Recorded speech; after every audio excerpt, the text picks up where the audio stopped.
Hello and welcome to this review for Days of Shattered Faith by Irina Tchaikovsky.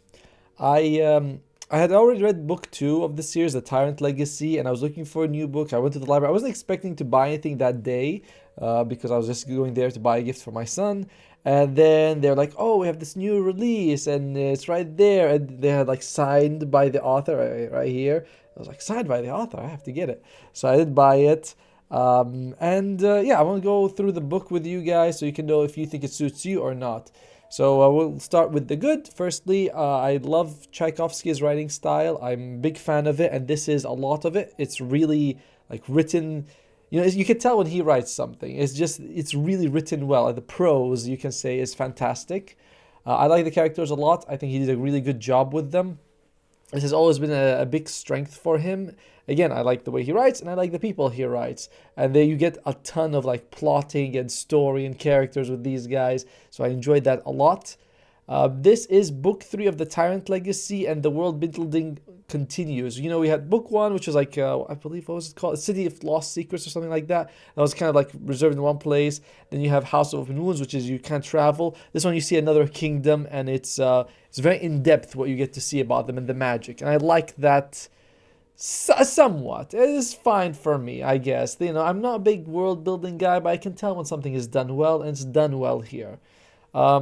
Here's something I consider positive, but some of you may not, which is that while House of Open Wounds was very minorly connected to the first book, I mean, they are obviously connected, especially because one character is in both. In this book, it's a lot more. Like, the connection is a lot stronger between Days of Shattered Faith and House of Open Wounds, because this book, like, 6 or 7 characters from the previous book continue on here. So you're going to see a very familiar faces, and that is, for me, a good thing. But you might have to, like, I like that a lot. I like that a lot, but it comes with a bit of homework to say. Speaking of that, one of my biggest issues of House of Open Wounds was a romance I didn't like. This book goes a long way to giving you more insight into that romance and why it worked, and I really like that issue.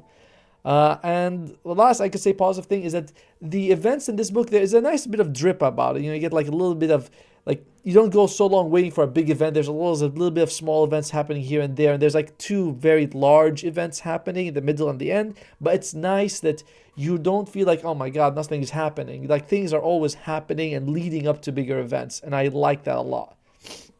So those are what I consider the positives of the book. Let's go into a little bit of more of the mixed stuff. This is stuff that some of you might consider bad, some of you might consider good. I touched on one of it earlier, but I'll go to it again. This ties very, very heavily to the previous book. I did not feel that with House of Open Wounds, where I read it before reading Cities of Lost Secrets. I think that's the name. I'm not sure about the first one. And I was like, I figured out everything in House of Open Wounds. I was able to like keep up. And this one, if you don't read House of Open Wounds, I think like you'll get 80% of it. But there's some details that you really need to know to really like get the most out of the book. It's just, it's like you can watch a Marvel movie and enjoy it, but knowing the 3 or 4 before it really helps with what you're understanding the plot. And this is the same thing here. You can get it, but it definitely builds on the previous one. I love Tchaikovsky's writing style, but this book in particular, I don't know if I was tired because I did read it a couple times like late at night, as you can tell, but I thought it was a little complex at some points where I had to read a sentence like a paragraph twice, and even the ending I was like, wait, was this happened? I know, but I'm not sure who this character is, and I had to go back and I was like, oh, I see who it was. It's an I thing. You might get it at the end, so it's slightly vague sometimes. I wasn't completely sure. Like, even when I say that book is connected to the previous book, it took a while for me to connect that. From the beginning, I was like, I'm sure it is, but I need more clues to be 100%, and that's why I feel like the writing here, for me, slightly was just a bit too complex at times. Um, Here's another thing that I find mixed about Tchaikovsky, and I thought this was a problem in House of Open Wounds with me, but now I think it's more of a writing thing, is that very late in the story, like the last 10-50%, he introduces a relationship that he's hinted at before, but the hints are so vague that they're very hard to catch. So it comes out of nowhere for you, but it's like if you read it again, you're like, oh, I can see, but it's super, super vague.